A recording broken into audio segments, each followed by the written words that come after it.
Welcome to the Devy Dojo. You already know what time it is. I'm the sensei. I'm here with my guy, as always, Chris, aka the Shifu. Listen, if you've been enjoying this show, make sure to sub on YouTube or follow us on your favorite podcast app. We're there. whatever you enjoy, we're there. Trust me. It helps us grow, and it keeps you locked into everything that we're putting out. Tonight, we've got 8 freshmen, maybe even a couple of these redshirt freshman guys that you need to know before the season kicks off, which it's right around the corner, actually. So we've got some big-time talent that could rise fast. So without further ado, Shifu, I kick it to you. Hello. I'm happy to be here. I'm also happy to be home. Last week I was on vacation and I was a little bit discombobbled. I feel like I was all out of whack trying to do everything with my setup on the road. So it's nice to be comfortable here in the underground dojo of my own home. So I'm looking forward to this. We talked about some true freshmen last week, and we've expanded a little bit to some red shirts this week. When we were doing all of our research for last week, it was like, man, there's more guys we want to talk about. Even at the end of the episode, I was like, we got one more on the list, and we're going to talk about him today because there's, way more than 10 or whatever we talked about, 9 last time. So we got some freshmen to talk about today and some guys that we're excited about. And every time I look at any of these players, I'm like, man, I wish I would have thought about this guy earlier. I could have been sucking these guys up all off season in these Devy startups. Well, grabbing them up. Phrasing. Hands off. What? No touchy. What is going on here? But to kind of piggyback off that kind of a little bit, there's definitely so many guys that we could talk about. Like I think we could make this a long-standing series. Absolutely. Not ready to do that or commit to that yet, but just saying there's a lot of guys. And I love this process, man, because it's like as we are building the show and continuing to put out content, it's only making us better, right? Like I'm discovering a lot of these guys for the first time, and I'm having the time of my life. I'm loving it. Absolutely. I mean, looking at freshmen is always fun because, everybody knows the names that you expect to perform that have been on the field already. But a lot of these guys, all we have on them is a couple 24/7 write-ups and some high school film on Twitter. So it's fun to look at that, though. You can see some cool stuff and get an edge. And that's why we're here to pass our knowledge off to all of our wonderful listeners and viewers. And that's why today we are going to start with a name that a lot of people probably have heard, Gideon Davidson. He was the guy who I was alluding to. We almost talked about last week, and we ran a little bit over, so we're going to start off hot. That's one of your guys. So why did you want to talk about him today, Mr. Dustin? Well, I want to talk about Gideon Davidson, the running back out of Clemson, because I love his situation, and I think it's more actionable than people realize. He's First, let me describe him, right? He's a powerful, polished runner, and he's stepping into this offense with real opportunity in front of him. He stands at a listed 5'11", 195 pounds. He was a top 100 national recruit per all the services. But what separates him from the typical freshman profile is the sheer volume of this verified production that he got. I'm talking over 4 seasons at Liberty Christian Academy in Virginia. He racked up over 7,000 rushing yards. Let that marinate. 7,000 rushing yards and more than 100 total touchdowns. Add in that background of him being a two-way athlete and a track star, and you've got a player who he arrived on campus with a college-ready athletic foundation and the reps to match it. And what I loved about his tape, it showed a compact, efficient downhill runner who plays with a sense of maturity, not just that polish, but in his intent. He presses the hole decisively. He's going to run behind his pads with that low center of gravity, and he finishes every touch like a back who knows how to turn out those tough yards. there's no wasted motion in his game, right? I hate that dancing behind the backfield. I cannot stand that. And he doesn't have that on his tape at all from any of the reps that I saw. He's just a very smart and physical runner.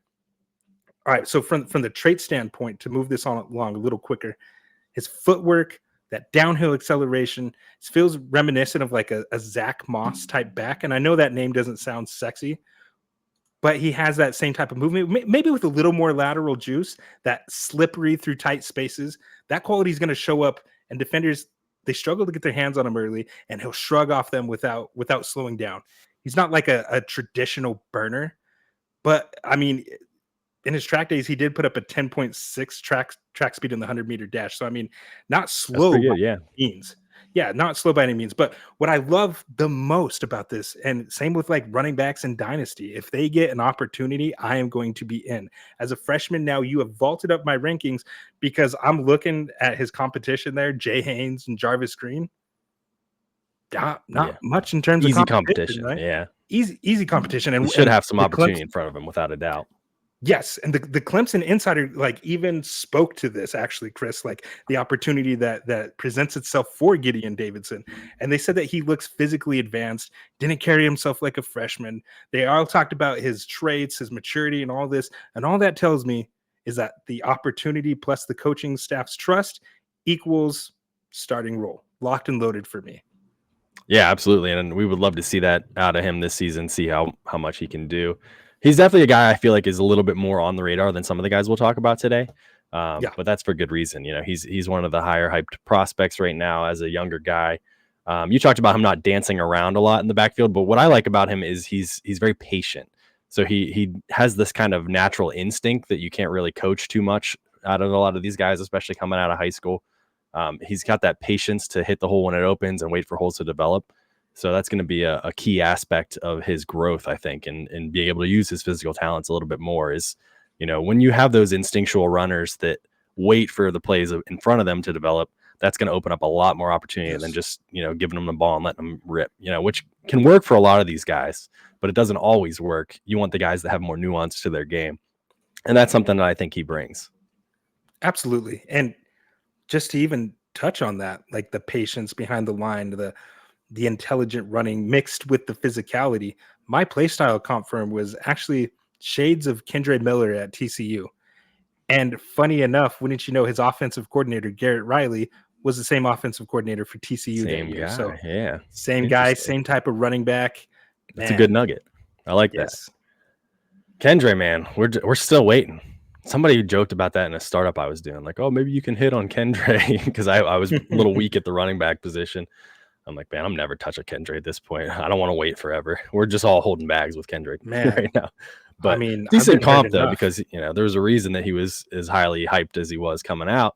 And if Gideon can have that sort of projection, just making it into the NFL, hopefully he'll have a better path to relevance than Kendre does currently. yeah, it's a play style comp, right? Like he's built from the same mold to me. I just saw it all over, and I'm like, man, you know what? And he's got the same play caller. He definitely has a type. Super excited. I like Clemson. Clemson should be a very good team. I mean, obviously that's low hanging fruit. They got a great offense, probably one of the best defenses in all of the NCAA as well. So, one of the best quarterbacks. You love Klubnik.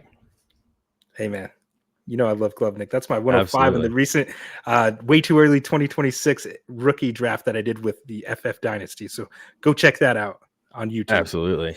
Yeah, I think it'd be fun to watch Clemson. It seems like they've been kind of on the back burner lately in the last few years, partially because Dabo just didn't want to take any transfers. He didn't want to play the new game of college football, but they're doing the right things, I think, to be exciting moving forward, and especially this year. So he's got an opportunity to.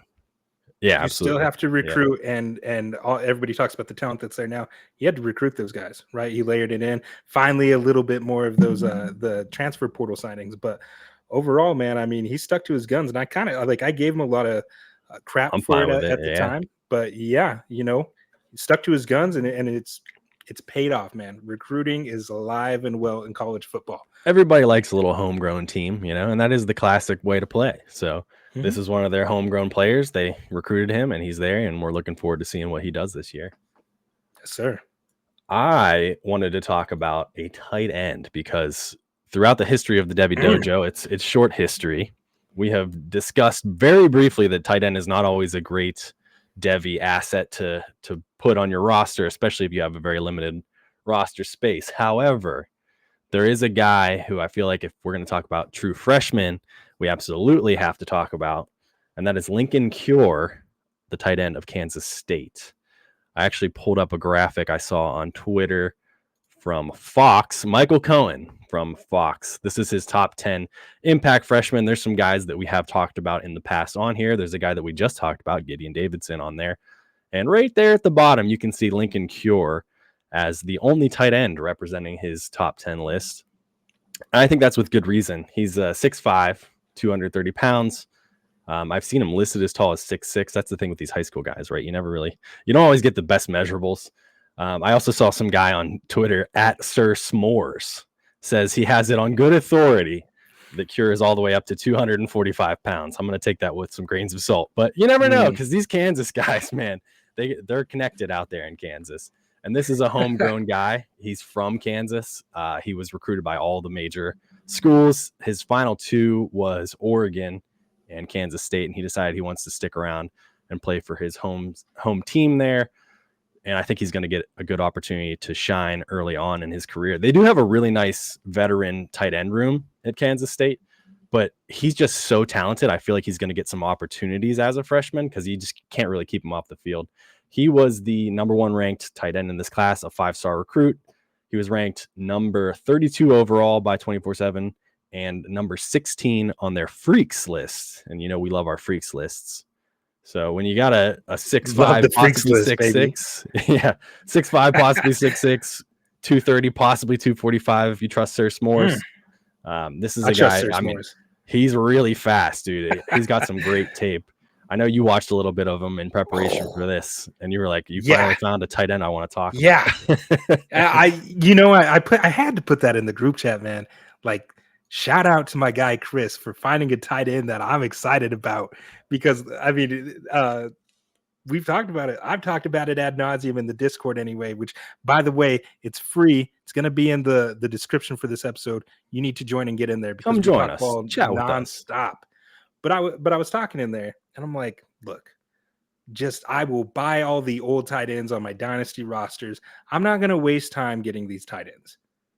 But then Chris showed me this guy. And then I also got Mark Bowman coming down for my USC next year. I'm like, okay, there's some guys coming up that I'm legitimately excited for. You spoke to him being a 5-star. This was Kansas State's first ever 5-star prospect that they were able to get committed to their program. Highest recruit in the history of the school, which is awesome. Plus, he's right there from Kansas. So I love seeing that kind of thing happen. Yes. Yeah, and like you said, Chris, I'll touch on him briefly. There's sometimes when you watch highlights, when you watch film, and it just speaks to you. This spoke to me because the way he glides at 6'5", 230 pounds is wild. He moves like a wide receiver, but he finishes like a power forward, right? That tape confirms everything on paper. The easy burst, the natural tracking, that above the rim ability, it's all real. And he gives me that, give me the damn ball energy too, not just finesse. He wants to go up and he wants to go win it. You can absolutely see when Kansas State, you could see why Kansas State made him a priority, because I think, Chris, that if they feature him early, even in like some limited package roles, it could get spicy real quick.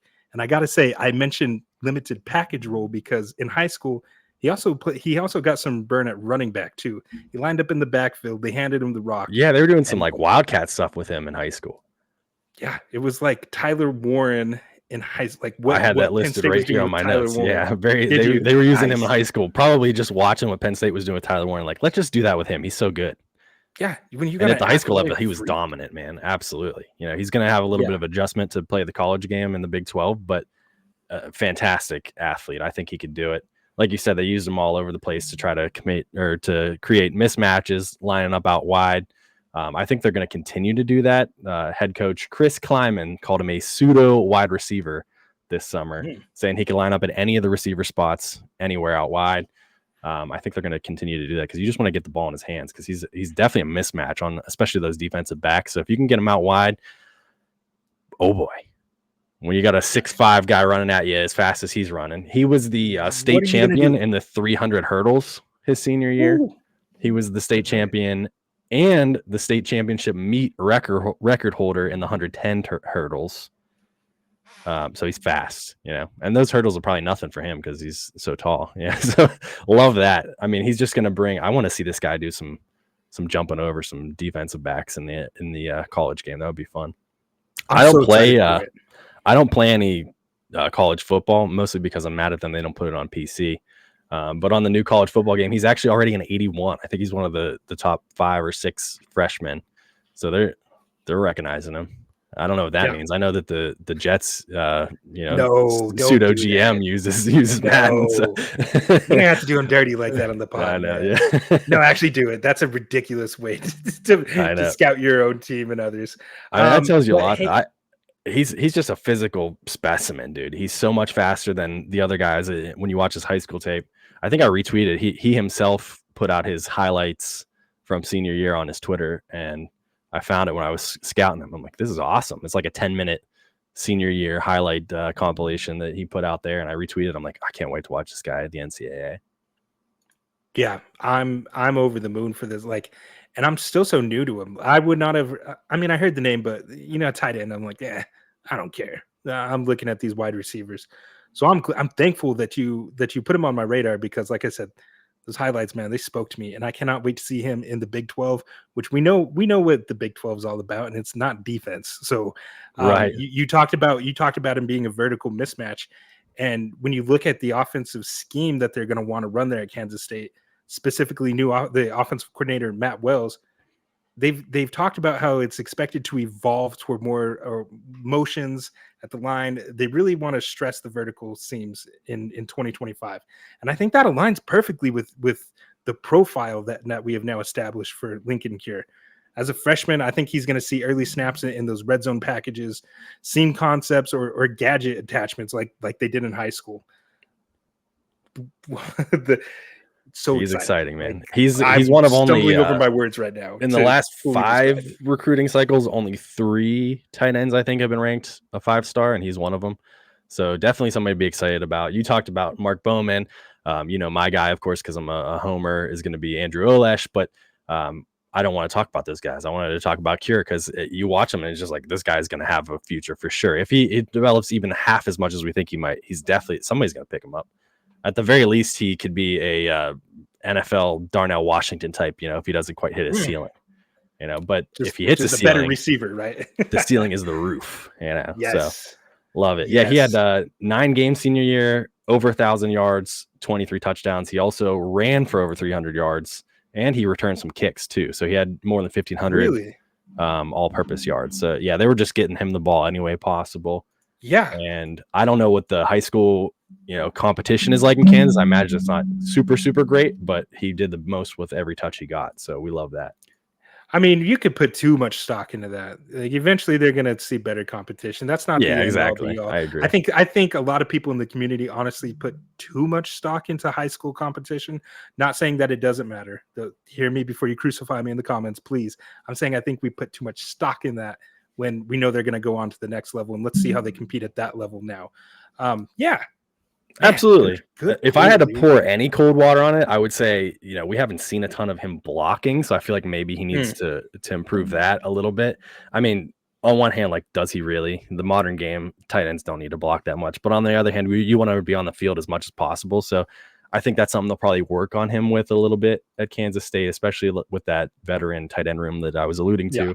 So they're going to find ways to get the ball in his hands early and help him develop as much as possible as a blocker as well. So definitely looking forward to him. He's the one tight end that right now I would be most excited to roster on Devy if we're looking at a longer term projection than, just maybe somebody coming out next year. Another guy who I am extremely excited about, and I wish I would have done even more research on, was one of your guys, Talyn Taylor, the wide receiver out of Georgia. When you put him on my radar, I have a tendency to get focused on the guys that I want to talk about, because this is half my show too, darn it. Right. But I definitely loved this pick for you, and I'm excited to see what you have to say about him. Yeah, shout out to Matty Ice and the Devy Royale.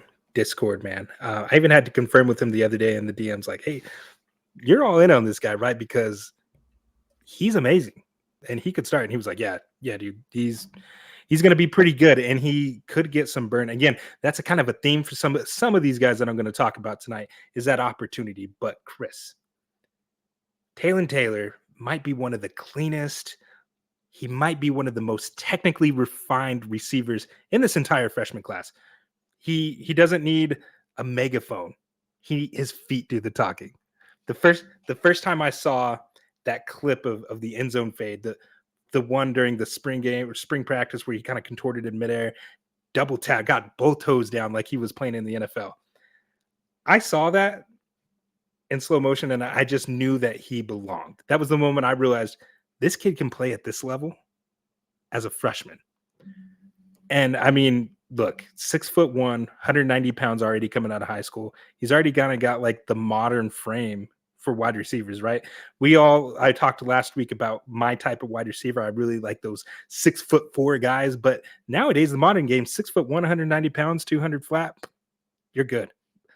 So the build's still a little wiry, right? He's got to develop some of that man strength that we talk about, but the suddenness out of the breaks is special to me, especially as an incoming freshman. Taylor's game, it's built on that separation, the tempo, the body control. He's a guy that's really going to eat and attack the holes left in zone coverage. And for a guy without like verified top end speed, I think his play speed might actually fool people. He kind of glides through those defenders like he's weightless. The comp for me that keeps popping in my head is like a light version of Chris Olave, right? Like he doesn't quite have that same vertical gear right now that Olave had when he was at Ohio State, but the smoothness, the timing, the clean transition work, to me, yeah, that's a good comp. It's I like all that. There.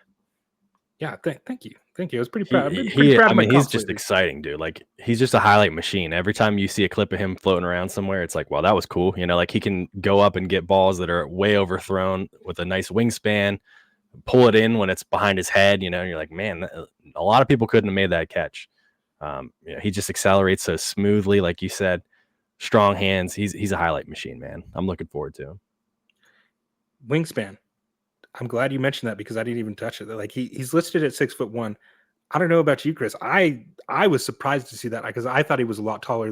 Same. He plays a lot taller than he looks, or than he's listed as, I should say. He's kind of like maybe not as long, but like obviously he's taller than this guy. But Latsier Brooks really stood out to me with the long wingspan, and that's kind of what he did too. And you talked about it, the strong hands, attaching it or attacking at the catch point. It's all there as a freshman. So again, another guy that I look at the wide receiver room around him.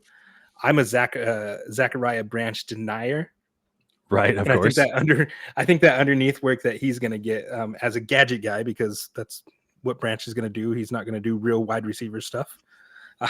So I think those looks that they're giving with him is really going to free Taylor up on the outside or in the slot. However they use him, I think he could play all along the line, like anywhere you want to line him on the field. I think he can play it as a freshman. And right now, he might not be a day one starter, but I think as the year goes on, he's going to be a guy that, as he continues to gain trust of the coaching staff, he's going to go out there and he's going to perform and he's going to ball out. If you have any C2C teams, I know he's going a lot higher in that format because of the perceived opportunity that's going to be there. But in Devy, I see an NFL wide receiver potentially down the gate. I think right now you look at like, yes, that's exactly. I think I just took him in that combined startup. I think I took him in like the 28th round. It was late, man. Absolutely. It was a nice snag. We've been flexing our Devy muscles a little bit, I feel like, in these later round picks.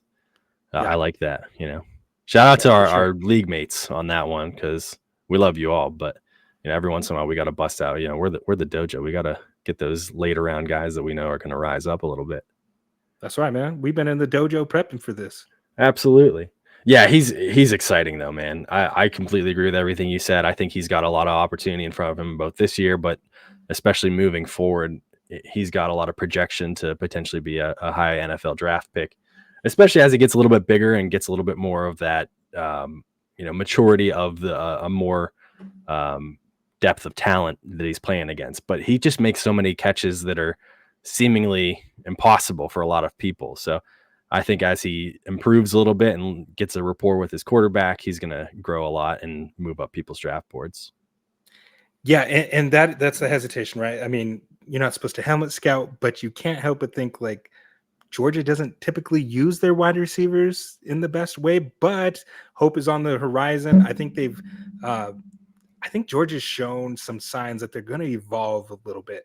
Now, I don't necessarily trust Gunnar Stockton as a passer at this point, at least not from what we've seen. So I do have my hesitations there, but I mean, it's the University of Georgia. You know, they got Curtis, the quarterback in the next recruiting cycle on deck there, number one quarterback recruit in that class, I believe. Don't quote me on that. I'm just now really starting to get into looking at these future guys for the show. But you know, kill them in the big time comments, programs. people. Oh, Kill man, them in they're the gonna get me out comments. there. I'm cooked. I'm cooked, man. So, no, I mean, I did have that reservation, but trust in the talent. I mean, Lad McConkey wasn't used. I mean, he had injuries as well, but he wasn't the It best doesn't used mean to that, his if skill you're getting set. all that opportunity, it doesn't necessarily mean that you're not going to make it at the higher level. Look at, George Right. Pickens is kind of the same way. I mean, he was great in college, but he wasn't like the elite level that we saw out of him in Pittsburgh and are hoping to see out of him now in Dallas. So, it's one of those things. They do the things that they do right down in Georgia, and they will develop him in the appropriate ways if needed. He just might not have, which is why I'm kind of shocked that he's going higher in C2C, because Georgia's a little bit shaky on how they use him, exactly like you're saying. But good for him, man, and good for us. Good find. We were all giving out a lot of shout outs today, and I got a shout out Corey from Campus to Canton, because he put a guy on my radar that I wanted to discuss. Elijah Thomas, wide receiver out of Oklahoma. Let me pull up his tweet. I saw this tweet probably like a week ago or so. What was that? July 22nd. This was his stats in the playoffs of his senior season. Elijah Thomas went bonkers, says Corey, during the playoffs. He put up 8 receptions for 270 yards and 4 touchdowns in the quarterfinal. And then he followed it up with a 6-catch, 241 and 2 touchdown performance in the semifinal loss. Pretty darn good. And when you look at his whole body of work, it backs it all up. He's a 4-star prospect. He was regarded as a top 25 wide receiver by pretty much all of the major platforms. Oklahoma Player of the Year. So I feel like he's been flying under radars, and Corey and now us are trying to promote this guy a little bit, because he's another one that I think you can get a little bit sneaky in Devy startups or later in Devy drafts. Very fast guy. He's an athletic freak. That's a direct quote from his quarterback, John Mateer. He really is. He ran a 10.7 100 time in high school. He had the greatest long jump in the entire recruiting class of 2025. A 24-foot long jump. Naturally, that made him a champion in the long jump in states in high school. Very good junior season, but senior season, as we're kind of alluding to with these playoffs, as a whole body of work, had 1,800 yards and 26 touchdowns on 72 receptions. So what's that? Like a third of the time he was catching a ball, it was a touchdown. That's pretty ridiculous, man. He also ran 63 times for 406 yards and 10 touchdowns. So he accounted for 36 touchdowns on offense his senior year. So you like those guys that can do it all. You like those guys that can do it all, Chris. I like, we like those multi-sport athletes. We like those guys that are lining up in weird places, because, ultimately, especially in high school, if you got a good player like that, you want to get him the ball so that he can show it off. And that's exactly what he did. He was also a baller at the safety position as well, but naturally he's playing wide receiver in college, which is why we're talking about him. To continue John Mateer's lovely praise of him this month, he also said, quote, "It's not all the time that a freshman receiver can feel the game the way he does, but he feels the game real well." I love that, man. I love this praise from John Mateer for a true freshman wide receiver that he's going to be throwing to this year. We love John Mateer on this podcast. Yes, We've talked about him on our QB tiers. You just had him at 112, I think, in your way too early mock draft. So when a guy like that is praising a true freshman, he's going to get an opportunity, especially this year. He's going to want to find ways to throw him the ball. So let's just hope that they give him more than 4 games so he can be out there all year. That's right. Look, we love Johnny Paycheck right here. That's John Mateer. John Mateer, for those who don't know. So yes, did put him 112 in that mock. Early flag plan as my big riser for the 2026 NFL draft. But look, they got to get him weapons. And I'm looking at how he's going to fit under new offensive coordinator Ben Arbuckle. I think Oklahoma, they're expected to lean into more of the tempo, vertical spacing concepts, a perfect environment for Elijah Thomas to carve out a role. His speed, it's going to make him a threat on those go balls. You got the jet motion stuff too, layered shot plays. Early touches, I think they're going to come in that manufactured space. But I think if he continues to develop like how we think he can, he's going to push for that rotational boundary role sooner than expected. So very, very excited for him and his long-term outlook. I'm trying to do a lot of comps for these guys. And I think stylistically, he brings like flashes of a Jaden Reed with his positional versatility and toughness, and a little bit of a name I haven't heard in a while, Van Jefferson.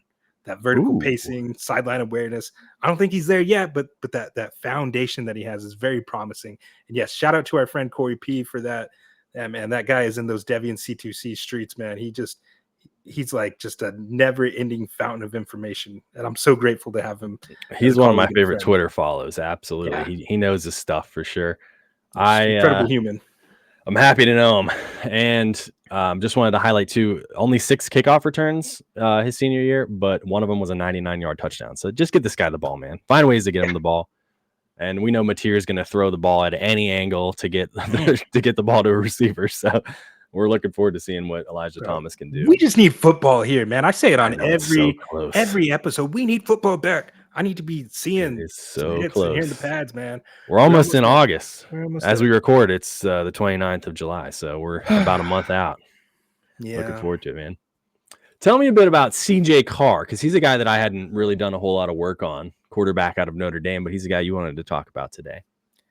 Yeah, this is the guy I asked if we could include redshirt freshmen in the freshman fever episode, because I had to talk about CJ Carr. And look, Chris, when you walk into a room with the last name Carr and your grandfather is Lloyd Carr, who was the longtime head coach who led Michigan to a national championship back in 1997. So when you carry that last name, you're not just carrying a clipboard, you're carrying a legacy. But what's been impressive about CJ Carr is how determined he's been to carve out his own path. He didn't choose Michigan. He chose Notre Dame. And now heading into 2025, good for him. We love track. That. Yeah, and he had a visit too. He had a visit with Michigan. He did not choose them. But now heading into 2025, he's on track to be the Irish's next starting quarterback and possibly their most exciting passing prospect since Jimmy Clausen. Dare I even say Brady Quinn? Look, I like that. The spring game is what changed everything for me, right? It was a quarterback audition for him. Carr competed against Stephen Jelly and Kevin Minchie, and he came out of the spring game looking like he owned the offense. He 14 of 19 for 170 yards and 2 touchdowns. But most importantly, he displayed command. He showed that timing and the ball placement that really got everyone's attention. So Stephen Jelly, he actually transferred shortly after. He was like, yeah, I'm not getting that job. I'm getting out of here for a spot that I can actually compete for a starting position. That didn't happen by accident.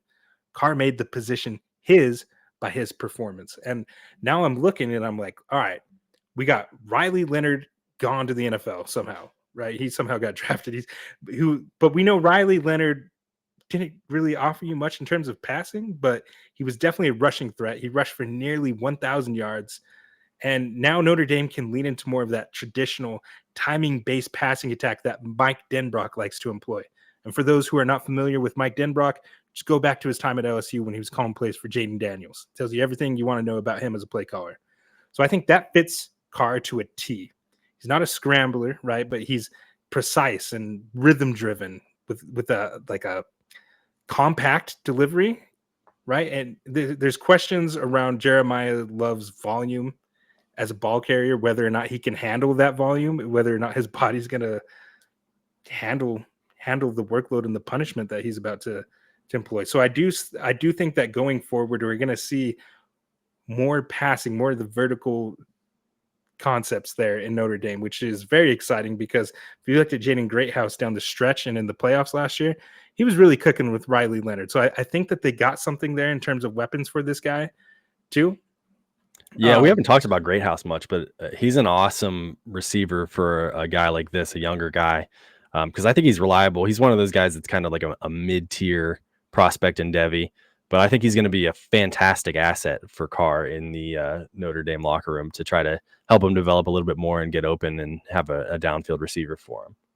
Yeah, I mean, just in the national championship versus Ohio State, Greathouse caught 6 passes for 128 yards and 2 touchdowns against Pretty a good. pretty good defense. Very good defense. With Riley Leonard throwing him the football. So, I mean, I'm looking at that. I'm looking at the reported chemistry between these two already, and I'm pretty excited. But now, I mean, it's not all sunshine and rainbows, of course. There are limitations, right? Carr's yet to even play a college game under pressure. We don't know how he'll handle the chaos or when the pocket breaks down under duress, but watching him in spring again, I have to go back to that. Combining that with the schematic upgrade and weaponry, I think it makes his upside real. Now, PFF College, those guys, they actually called him a Heisman dark horse based off the structure, anticipation, and system support.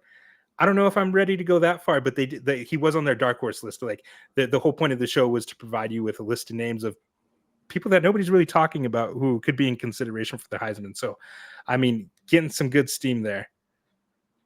Yeah, that's awesome, man. I agree with you. I don't see a ton of rushing in his projection, so I don't think he's it seems like he can move around the pocket a little bit, so he can successfully navigate if there's a pass rush coming, trying to get the ball out. But I don't see him as a real rushing threat, not really a dual threat quarterback like we like to see, which in some senses limits his overall upside, I think. But he's a guy that I think is going to develop a lot as a quarterback. I hear that he's very cerebral. He's a student of the game, which you would expect from a guy with his familial background that he has.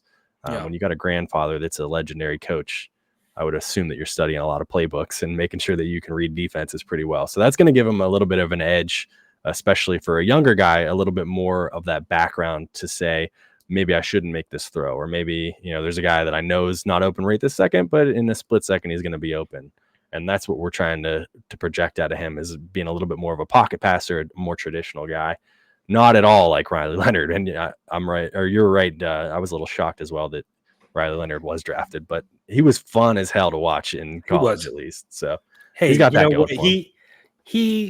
He put it all on the line there in the national championship. Like, I think that first drive, didn't he rush like 8 straight times? Yeah, it was awesome. Something crazy. Like he wanted it. He's a baller in his own right. That was no shade towards him. He's just not an NFL level passer, and that's not a knock on him. Which is exactly why the Colts drafted him. Sorry about that. Ooh. So we expanded it to not just true freshmen. We got red shirts, so of course I got to talk about a Penn State guy, but he is a guy who, I'm trying to temper my expectations for a lot of these guys. I'm trying to be unbiased. I'm very excited about Quinton Martin Jr., who is not Quinton. I keep wanting to say that because his name's been in the news cycle a lot recently. But Quinton Martin Jr., he's a 6'1", 206-pound running back, local kid from here in the Pittsburgh area. He played at Bell Vernon, which is a pretty larger school south of the city a bit. He led them to 2 state championships his junior and senior year. So he was one of those guys, at least locally around here in Pittsburgh. He had some buzz. A little bit younger, people knew he was going to go on to do some great things, kind of following that Miles Sanders path of being a local Pittsburgh kid and then, skirting Pittsburgh because he wants to play for an actual good football team out at Penn State. So we're looking forward to him. He got a little bit of time last year. I think he's probably more disappointed than anybody else on earth that all of the running backs came back for Penn State. So he's not going to have as much of an opportunity as we might have expected here in his redshirt freshman year. But I think they're going to find ways to get the ball into his hands, as the third running back in the room. He's going to provide an opportunity to be a little bit of a change of pace for them and start to show us the flashes that made him such a high recruit. He was listed as an athlete, I think, when he originally recruited, so he could have played linebacker. He's actually got a little bit of a wide receiver to his game too, which we did see last year in his limited touches. They had split him out wide a few times.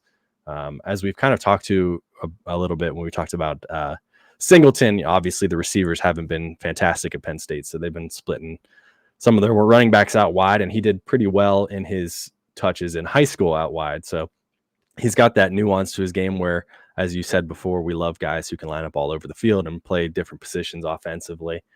He was the number 6 running back in his class. And actually, Corey Smith, the other freshman at Penn State running back, actually had a better statistical year than him in their redshirt season and their limited touches, but I think he's got the higher upside, and I think he's going to be the lead dog next year after Katron and Nick Singleton both head to the NFL.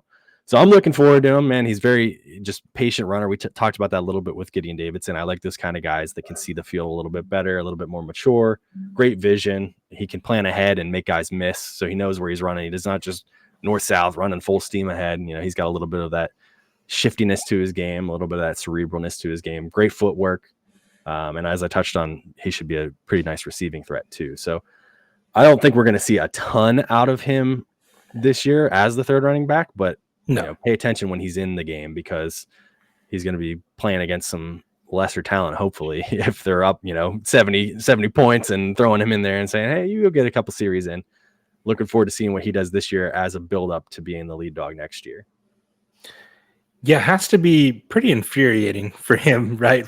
To not have just Singleton come back, but to have Katron Allen come back too. Like, come on, man. I can't even be the second back in the rotation now. I still got to play. He's going to get a national championship, though. So, it's all worth it in the end.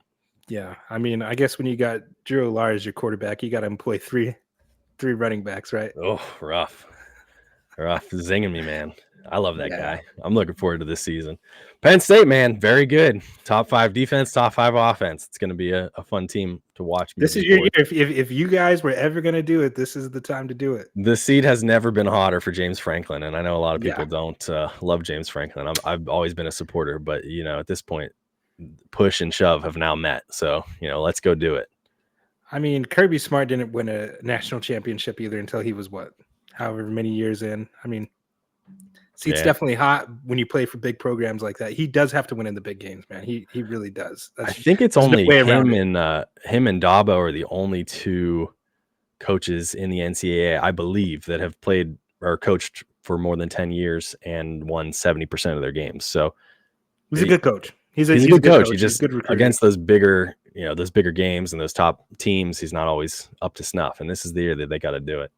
Yeah, he's got to change the narrative somehow. So to pour a little bit of cold water again, I don't want to talk about all the fun stuff with Quinton Martin. I would just say, as an overall, he needs to develop a little bit more. Is he just going to be a gadget player at the NFL, or is he going to be a true workhorse running back at the NFL level? Because gadget players have their rules to play, and they're certainly on our fantasy teams, but they're not the guys that you're super excited to start. So we talked about it last week with Shakai Mills-Knight. These taller guys, he's 6'1".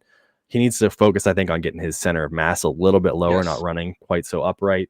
And, where is he going to ultimately mature into? Is he going to be an every down back that NFL teams are salivating over and making a day 1 or day 2 pick? Or is he just going to be, a 6th-round pick that we're talking about maybe being in a rotation with other guys? So while I'm excited about him, and while deservedly so, I think he's one of those guys, like we talked about earlier with Gideon Davidson. People have heard his name for sure, especially in the Devy circles, but we're going to have a little bit more time to wait to see exactly what he's going to be. But I wanted to talk about him because I like him. Get your own podcast. I mean, there's a wide range of outcomes for him. He's definitely talented. The people that I respect still have him ranked very highly. So, I mean, he's a weapon. He obviously went to Penn State. They know how to develop those running backs. Obviously, they have probably the best strength and conditioning program in all of college athletics, period. So, I mean, you get an athletic freak like that in there developing his body. I'm excited to see what he can do. Probably not going to get a lot of burn this year, like you said, unless they're really just burning or blowing teams out and, he gets his couple little series in. But, I mean, continuing on, right, that's part of Devy, that's part of Dynasties, these future projections and how they can impact our rosters going forward. It's definitely talent that you want to bank on, especially in that program. Yeah, and if you got some leverage, later in the season where he hasn't been getting the ball very often, and you're looking at your team, and you're like, I'm not winning a championship this year, trade one of your vets for this guy. He's going to be falling under people's radars if he's not getting as many touches as we think he's going to get, or I guess the other way around. If he does get as many touches as we think he's going to get, which isn't going to be a ton, he's going to be an opportunity to maybe be a buy in, October or whatever, when you're starting to realize, my starting lineup isn't doing it quite as well as I thought it would be. And that's always an edge that you need to take in your Devy game. Trade for these guys. He'd be a nice little cherry on top in a deal, right? I don't think he'd be the primary piece that you're trading for exactly, right? But he's that nice little part of the deal that you want that somebody's not Yeah, really nickel big and on. dime Like, 'em. yeah, have him Love thrown it. in. That's a good little cherry on top. And moving on, we're sticking in the Big Ten. We have Quincy Porter. We've talked about Mhm. how much we like wide receivers from Ohio State before, and there's good reason to be excited for him as well. Yeah. Another guy that when I watched the tape, I was like, man, this is calling to me, Chris. I finally, like, the last 2 nights, I've just been putting on these highlights like before bed. And my wife's like, what the heck is wrong with you? What are you doing over there? And I'm like, I'm watching these highlights of It's Quincy getting Porter. And hot she's and like, heavy over here go watching to football bed. highlights. Go to bed. I'm like, no, because I love this. And I'm getting off track here, man. But the I kid's love fun. it. The kid's fun, right? But Absolutely. we already knew one thing about Quincy Porter, and it was his frame, right? This big time 5-star recruit that Ohio State just has in troves. It's ridiculous. 6'4", 205 pounds, clean build, prototype X. But what caught me off guard was the way he moves after the catch. He's got like a little man's game and a big man's body. We're talking spins, cuts, jukes, surprisingly nimble stuff for a guy his size. Look, I described him this way. He's a bulldozer with ballerina feet. You expect him to bull forward, but he'll shake a defensive back in the flat like he's playing slot, right? The physical traits, they're exactly what you'd expect from a high-end boundary guy. He's got the long arms, strong hands, and real body control in those contested catch situations. He's the kind of guy who will box out a corner and he'll win a back shoulder fade like a power forward. But that added yards after catch juice just makes him so much more dynamic than like your typical high point specialist because he's not a burner. I think his track speed would lend itself to that, but his play speed, it's more than functional. He's efficient, smooth, so smooth, and always in control. Like he just looked like he was lights and above better than his competition. He had some decent competition in high school. He was a top Yeah, he doesn't 25 have to overall be a recruit. burner, right? No, He's you got don't that have to deep be a threat burner. ability. You can see some of his highlights where he's getting around defensive backs, and he does have that big size. So he's definitely a deep threat as he continues to get downfield, and he's got a 6'9" wingspan. So I mean, he's catching balls that are just throwing up and go get it. Yeah, exactly. It was like you pulled that straight from my notes. Incredible athlete. I just cannot get some of these images out of my head, man. Wow, he could catch the ball and legitimately just juking fools, right? Stiff arm and spinning. Like, you do not expect a big body guy like that to move like that. So I think the ceiling is real.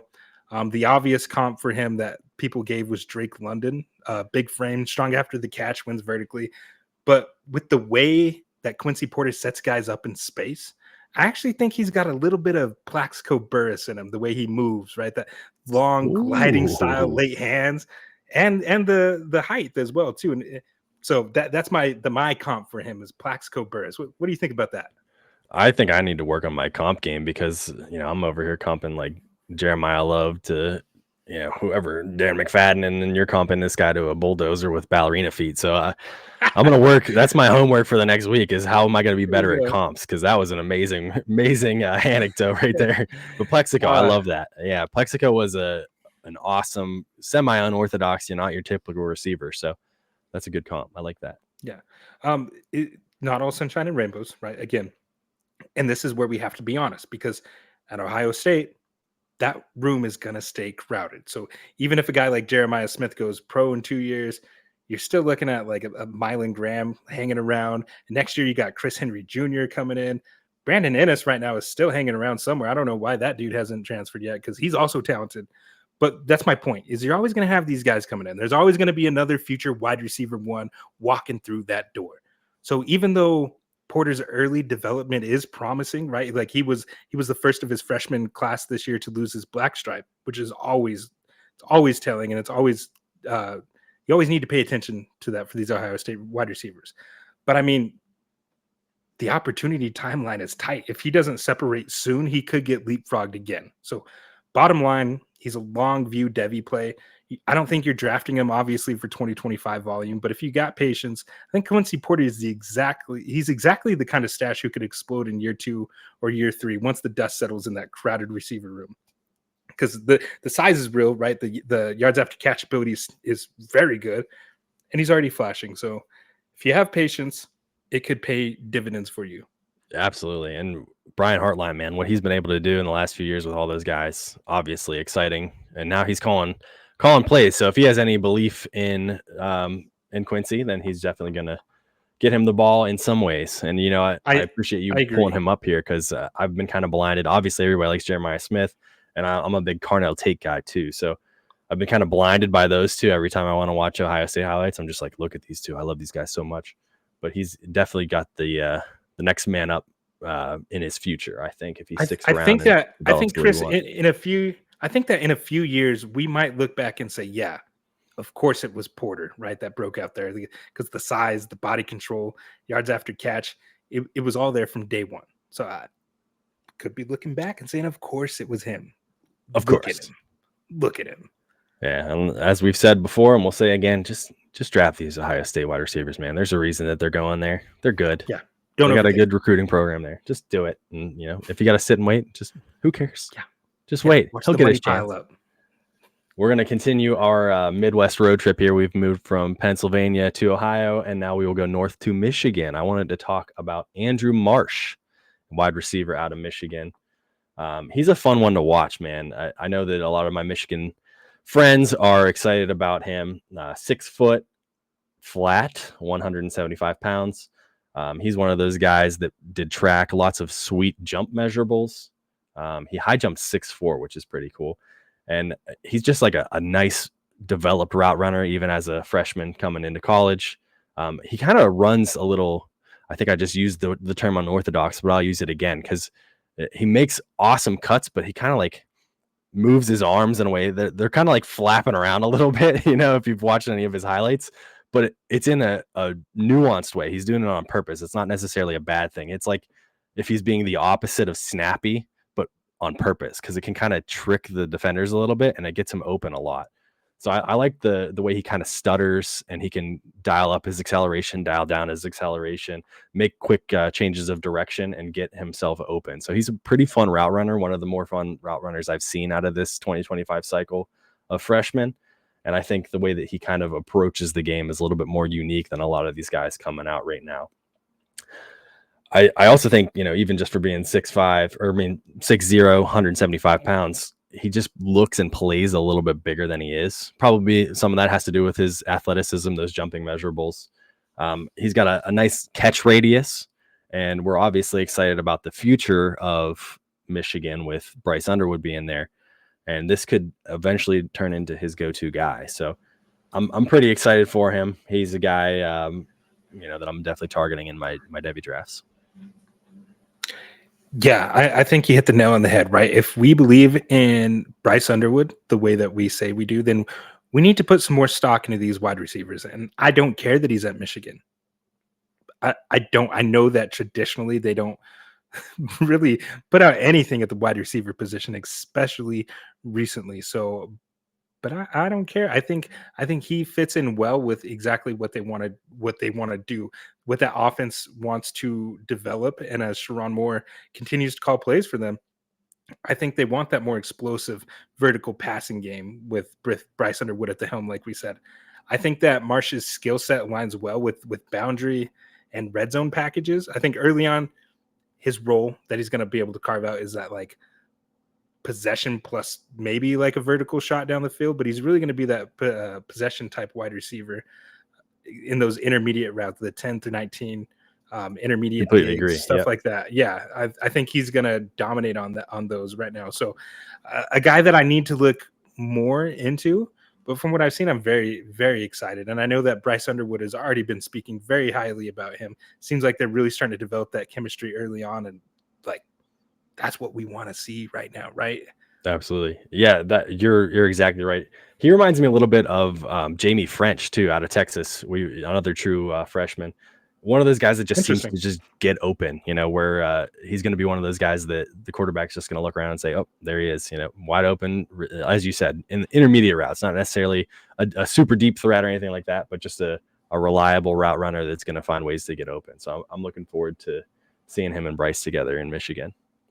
Yep. Had to put him on the thumbnail, get people talking about him. He's got a cool hairdo too. Yeah, he does, man. He's a cool cat, little swaggy cat out there, man. I'm pretty excited to see him and Bryce Underwood together. Me too, man. And look at that. We're finally every episode we grow as a podcast. We're finally realizing that we shouldn't put too many people on our show sheet because 8 players nailed it. We're at 55 minutes. Love it. Look at that. Look. We're getting better, guys. We're improving as we go along.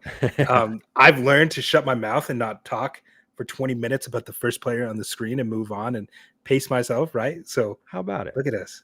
Who would have thought we'd be here? And I've learned that my wife is surprisingly okay with me doing exactly what you're talking about and just constantly watching high school football highlights. Yes. Yeah. It's the perfect bedtime routine. Love it. Well, Chris, and everybody listening, that's going to do it for this episode of the Devy Dojo. And look, if you enjoyed the show, if you got some value or you learned something new, do us a favor, hit that like button, subscribe to the channel, and follow the pod wherever you listen. And drop a comment while you're at it. Like, I want to know who's a freshman you're all in right now. We've done 2 episodes on freshmen. We definitely missed some. So drop one in there. Yeah, so talk to us. Tell me who I'm too high on. Tell me who Chris is too low on. I want you to drop your list below, and I really want to get that discussion going because I've said it before. I'll continue to say it. This show isn't just for us. It's for the whole dojo. Your takes matter. Your sleeper picks matter. So let's keep building the best Devy community out there. Now, join us next week. We're going to be breaking down some recent drafts, some real combined drafts that Chris and I have participated in, and we're going to break those down. We're going to be running some mock drafts within our community there in the Discord. So get in while it's hot because we're going to be pumping out some mock drafts like crazy right now. And we're going to be spitting out some real ADP. I know in the Devy land, ADP can be kind of a myth. So we're going to be spitting out some of that ADP for you. But absolutely. That is next week. So until next time, I will see you in the next session at the dojo. We are here. FantasySportsAdvice.com, offering the best fantasy sports social media platform. Why join endless Discord communities or the trolls of Reddit? Fantasy Sports Advice is a community designed to help you win with 24/7 support.